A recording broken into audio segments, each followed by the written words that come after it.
رمضان آ رہا ہے نا، یہ موقع ہے کہ ہم اپنی زندگی پر نظر ڈالیں، خود کو بدلو، توبہ کا دروازہ کھٹکھٹاؤ۔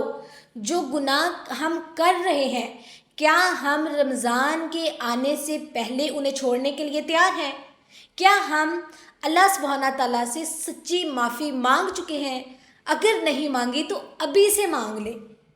رسول صلی اللہ علیہ وسلم نے فرمایا، رمضان میں جو شخص ایمان اور احتساب کے ساتھ قیام کرے، اس کے پچھلے تمام گناہ معاف کر دیے جاتے ہیں۔ سوال میرا یہ ہے، کیا ہم صرف روزے رکھیں گے یا دل سے اپنے اللہ تعالیٰ کی طرف پلٹیں گے؟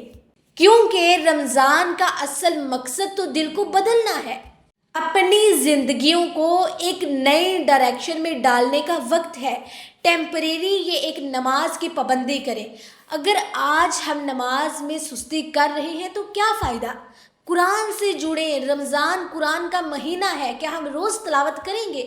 ذکر اور استغفار کو ابھی سے اپنائیں، کم از کم 100 بار استغفار روزانہ کریں۔ حرام سے بچیں، موبائل، سوشل میڈیا اور غلط چیزوں سے ابھی سے دوری اختیار کریں۔ اور یاد رکھو کہ رمضان کے بعد بھی وہی رہو جو تم رمضان میں ہو۔ اکثر لوگ رمضان میں تو بہت نیک بن جاتے ہیں، لیکن عید کے بعد وہی سب گناہ شروع کر دیتے ہیں۔ کیا اللہ تعالیٰ صرف رمضان میں ہمارا رب ہے؟ کیا ہمیں رمضان میں ہی نیک بننا ہے اور پھر واپس ہمیں ویسا ہی بن جانا ہے؟ یہ کس طرح کی وفا ہے؟ اگر ہم واقعی بدلنا چاہتے ہیں تو یہ نیت کریں کہ رمضان کے بعد بھی نیکیوں پر قائم رہیں گے۔